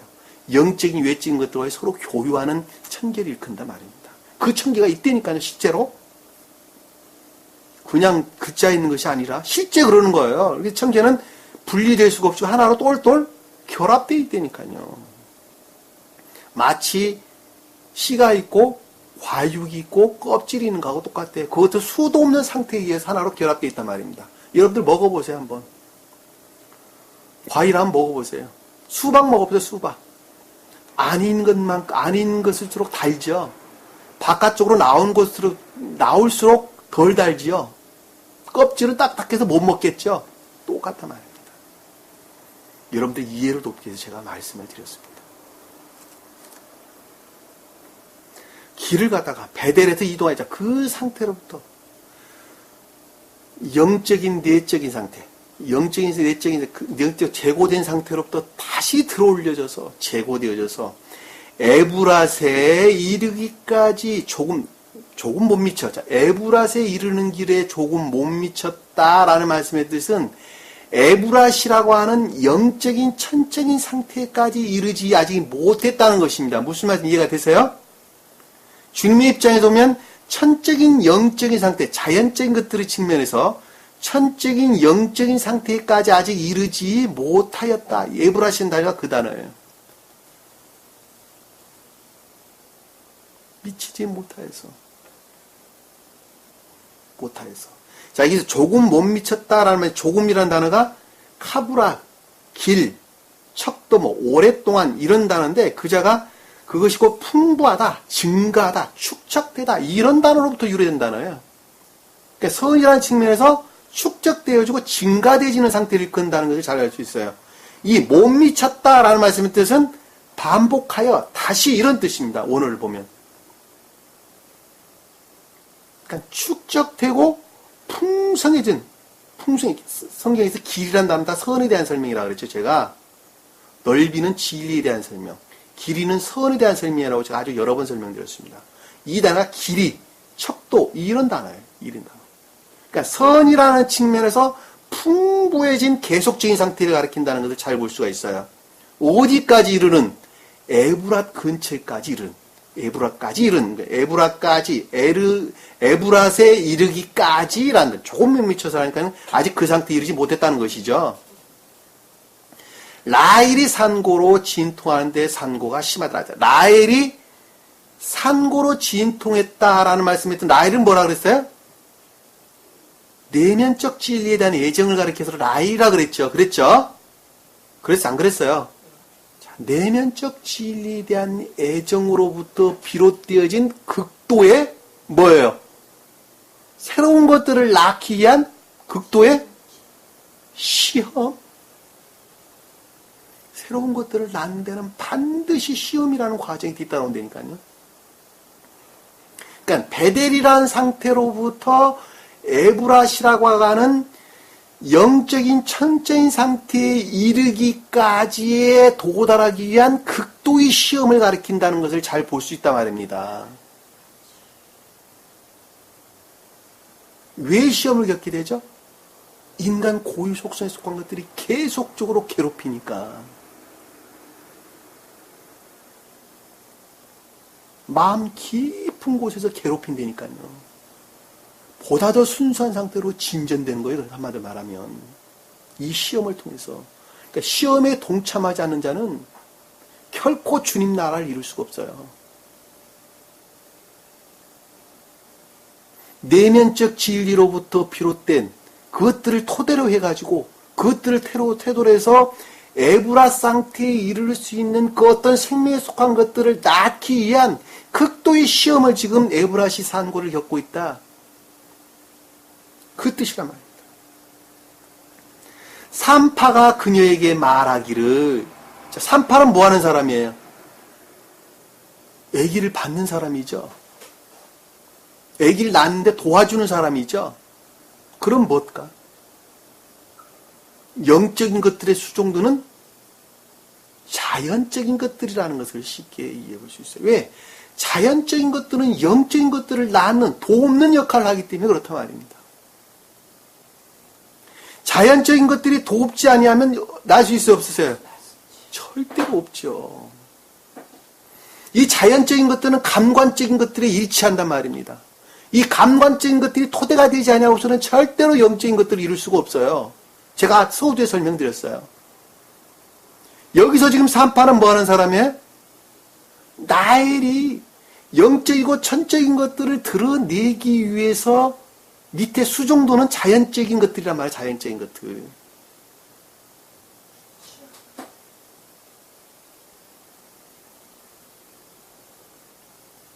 말하기를, 생각하기를 두려워 말라. 두려움은 어디서 비롯되는 거예요? 악과 거짓부터 비롯되는 것이죠. 자연적인 것부터는 공포와 두려움이죠. 왜? 그것들이 지금 떨어져 나가지 않으려고 하니까 거기서 오는 공포와 두려움이라니까요. 나는 지금 이제 영적이고 천적인 것들, 주님의 입장에서 보면 천적이고 영적인 것들 그 모습을 드러내야 되겠는데 아직도 자연적인 것들이 그것을 괴롭힌단 말입니다. 그러니까 두려워하지 말라.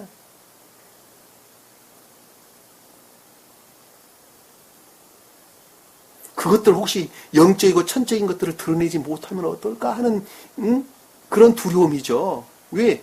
지옥의 속성들이 괴롭히니까. 보다 더 순수한 상태로 진전하기 위해서 그렇지 못한 것들이 계속적으로 괴롭힘에서 오는 심한 진통을 뜻한다는 걸 잘 볼 수가 있어요. 두려워하지 말라 하는 것은 공포를 가리킨다는 걸 잘 볼 수가 있습니다. 아들을 낳으리라. 주님으로 말미암는 진리들이, 영적인 신령한 진리들이 나올 것이다. 나올 것이다. 위로해 주는 것을 잘 볼 수가 있습니다. 위로. 영적인 진리들이 나오리라. 태어나리라. 두려워하지 말라. 한마디로 퉁치면 이로죠, 위로. 자연적인 것들에서 오는 공포와 두려움으로부터 주님으로 말미암는 위로를 지금 표정하고 있다는 걸 우리가 쉽게 볼 수가 있어요. 야, 너 무서워하지 마. 왜 무서워하고 있어? 아빠가 있잖아. 똑같은 말이죠.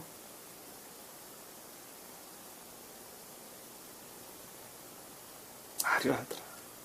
그녀의 혼이 떠나려 할 때, 새로운 것들이 나오려 할 때죠. 그쵸? 자, 왜? 라헬이 죽는다라고 하는 것은 내면적 진리의 애정으로부터 비롯된 선에 속한 것들이, 영적인 교회에 속한 선에 속한 것들이 소멸되어져, 그것들이 소멸되어져 보다 더 내적으로 진전되어진 영적이고 천적인 것들이 그 모습을 드러내기 직전에 있는 것이죠. 야곱이 지금 혼이 떠나려 한다라는 것은 그와 같은 생명이 소멸되는 것을 일컫는다는 것을 잘 볼 수가 있어요. 이해가 되시죠? 그와 같은 생명의 소멸은 새로운 천적이고 영적인 것들이 그 모습을 드러내는 것이죠. 왜냐하면 이 야곱이라고 하는 사람은 계속적으로 내면적으로 좀 진전되어져 가는 과정이 있기 때문에 그렇단 말입니다.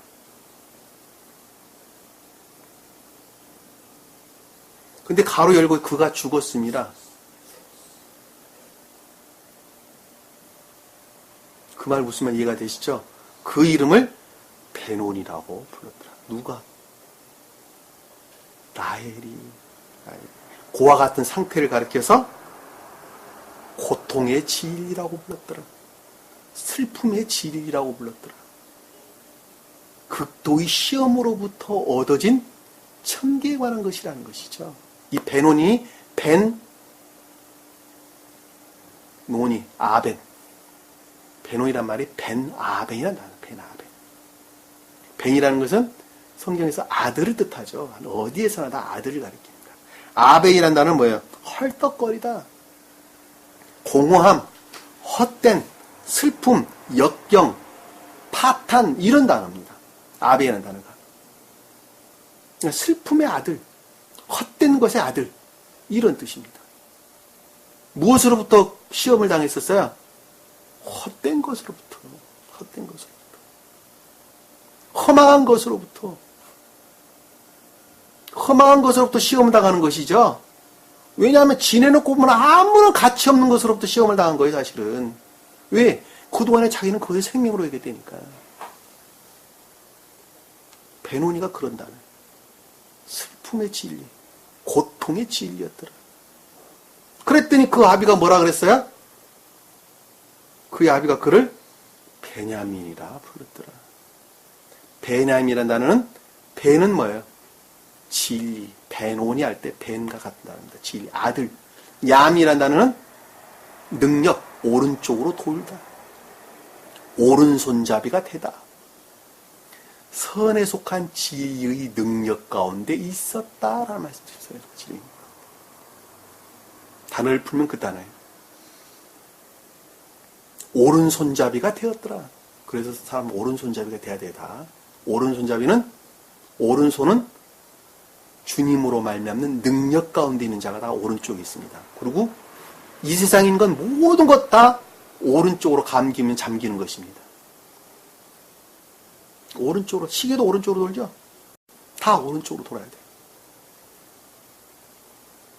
오른쪽, 오른 방향, 이 말이 오른쪽, 오른편, 오른손잡이가 되다. 그걸 갖다 야민 그런 거. 선에 속한 능력 가운데 있었더라. 다시 말씀드리면 영적인, 천적인 상태를 가리킨다 하는 것을 잘 볼 수가 있습니다. 영적인, 천적인 상태. 또는 주님 입장에서 볼 때는 천적인, 영적인 상태를 일컫는 말씀의 뜻입니다.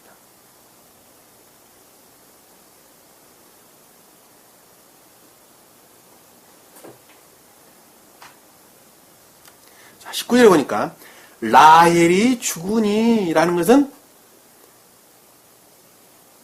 내면적 진리에서 비롯된 애정으로부터, 내면적 진리에 대한 애정으로부터 비롯된 선에 속한 것들이 다 소멸되고 보다 더 내적으로 진행되어져 영적이고 천적인 것들이 그 모습을 드러냈다는 것이죠. 그렇죠. 그 말. 죽었다는 말은 새로운 것들이 부활을 가리키기 때문에 그렇습니다.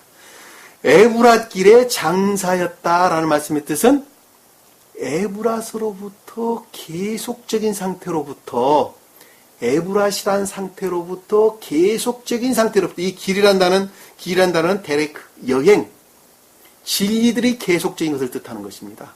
그러니까 에브랏이란 상태로부터 계속적인 것으로부터 장사했다라는 말씀의 뜻은 뭐예요? 장사했다는 말씀의 뜻은 새로운 것들이 부활, 그것들의 소멸로부터 새로운 것들의 부활을 일컫는 말씀의 뜻이죠. 자, 에브라 상태에 이르기까지 심한 고통을 당했는데 라헬이 죽어서 에브라시란 상태의 계속적인 진리의 통치 다스림으로부터 장사하여 옛 것들은 죽고 과거의 것들은 죽고 새로운 것들로 부활하여 그것을 뭐라고 그랬어요? 베들레헴이라 했더라. 베들레헴. 새로운 천적인 영적인 것들의 부활을 일컫는 말씀의 뜻입니다. 표준적인 뜻으로는 영적인 천적인 것들의 부활을 가리키는 말씀의 뜻입니다. 이 베들레헴이라는 단어는 바이틀레헴이랍니다. 바이트는 우리 집, 우리 마음을 가리킵니다. 네헴이라는 단어는 떡집을 일컫는 단어, 떡집.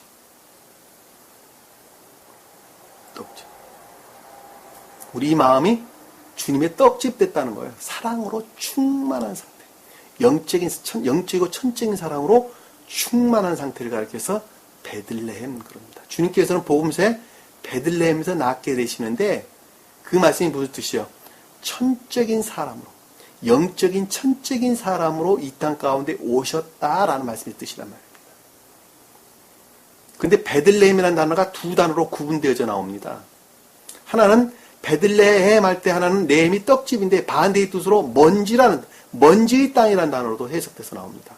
근데 그 마태복음에 보면 주님이 나신 베들레헴은 먼지의 집에 나신 거예요. 먼지의 집. 레헴에 나시지 않았어요. 나중에 공부를 할 때 가르쳐 드리겠습니다. 그게 어떻게 구분돼야 되는 것인지. 멸망된 교회 안에 천적이고 영적인 것들이 임류를 일컫는 말씀이 뜻이에요. 영적이고 천적인 것들이 임류되는 것을 가리켜서 먼지 집에 태어나셨다는 베들레헴이라는 단어가 두 단어로 쓰이는 것입니다. 이해가 되시죠? 여기서는 지금 떡집이라는 단어를 썼고 마태복음에서 주님께서 임류하시는 베들레헴은 먼지 집이라는 단어로 바뀌어져 나옵니다. 그 비유가 그 가운데 숨겨져 있는 거예요. 그래서 왜 그것이 그렇게 쓰여져야 됩니까? 이유는 바로 그런 것입니다. 왜냐하면 그때 당시 멸망된 교회에는 아무것도 없었기 때문에 그렇단 말입니다. 이해가 되시죠?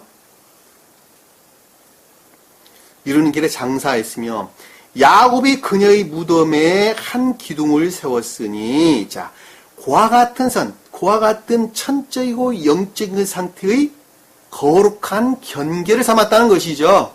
삶이라는 측면에서 이 세웠다라는 것은 나사부, 두다, 앉다, 자리 잡다 이런 단어입니다. 기둥이라는 것은 거룩한 상태, 경계를 삼은 거룩한 상태를 일컫는다는 걸 잘 볼 수 있어요. 그러니까 그녀라는 것은 그와 같은 상태를 일컫는 말씀의 뜻이에요. 그와 같은 상태. 라헬이 죽은 상태. 그리고 영적이고 천적인 것, 또 천적이고 영적인 상태, 그 상태의 거룩한 경계를 삼아 삶이라는 측면에서 거룩한 경계를 삼았으니 라헬의 무덤이 오늘까지 있더라. 라헬의 무덤이 오늘까지 있다는 것은 그 라헬이라는 상태로부터 영적이고 천적인 상태의 새로운 부활의 상태가 영원하였다. 오늘이라는 단어는 영원하였다라는 말씀의 뜻입니다. 왜 오늘이라는 단어가 영원합니까? 천계는 오늘밖에 없어요. 오늘밖에. 내일이라는 단어가 없어요. 과거도 없어요. 오직 현재 진행형만 있어요. 그러니까 오늘이라는 단어는 천계에서는 영원한 것 이외에는 다른 거 가리키지 않는다는 걸 우리가 잘 볼 수가 있습니다. 그것이 상태라는 측면이에요. 왜? 상태로 계신 분은 과거, 현재, 미래가 없다니까요. 그러니까 성경 말씀도 원래는 시제가 없는 단어예요. 시제가 없어요. 근데 사람들이 이걸 이해를 하다 보니까 시제를 집어넣은 거예요. 과거형이다, 무슨 현재형이다, 미래형이다라고 집어넣은 거란 말입니다.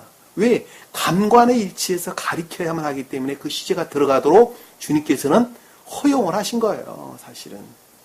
잊지도 않는 거 주님께서 허용하시는 거예요. 왜? 사람들 구원하려니까. 네? 원래 시제가 없어요. 시제가 없는 거예요. 그러니까 이 오늘이라는 단어는 영원한 것들을 가리킵니다. 영원한 것들. 오늘 시간이 좀 많이 지났습니다만 오늘 본 말씀을 가르치는 뭐 있다는 것이지 잘 볼 수가 있습니다. 이 말씀을 이해하는 데에는 여러분들이 기초적인 지식들이 없으면, 아는 지혜들이 없으면 절대 이해할 수가 없어요. 천계에 관해서 아는 것은 지식으로 하는 것이 아닙니다. 제가 누누이 말씀드리지만 지식으로 하는 것이 아닙니다. 무엇으로 하느냐? 선으로 하는 거예요. 선으로 하는 거예요. 내가 선 안에 사는 것만큼. 진리가 그것이 악이다 그러면 안 하는 것만큼 선을 드러내는 거예요.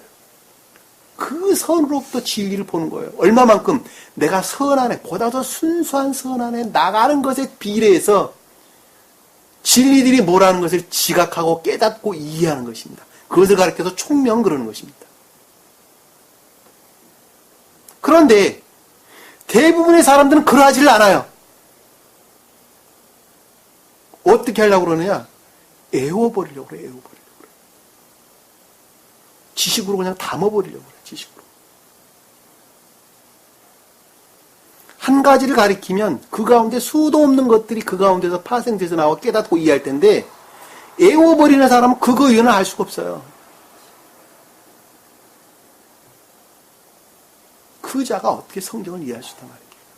그 자가 어떻게 교회를 이룰 수 있단 말입니까? 오직 교회에 속한 자만이 성경을 볼 수가 있어요. 그러니까 얼마만큼 내가 순수한 교회에 나가는 것만큼 보는 거예요. 제가 아까 천사들 언어와 이 자연체 사람의 이 유성 언어와 차이가 어떻게 다른가 하는 것을 제가 잠깐 설명을 드렸는데 그렇게 말씀을 보고 깨닫는 것도 다르단 말입니다.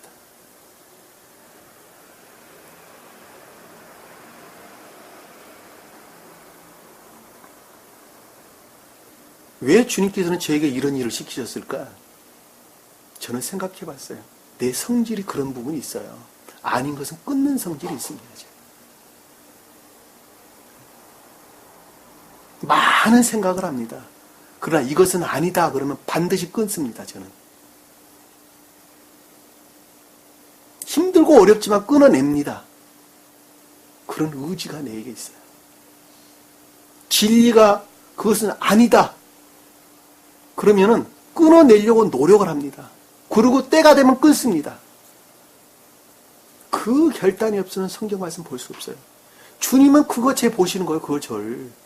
너는 그런 성격을 가지고 있어서 성경을 보겠구나. 가르칠 수 있겠구나. 그러고 가르칠 수 있는 능을 제게 허락하시는 것입니다.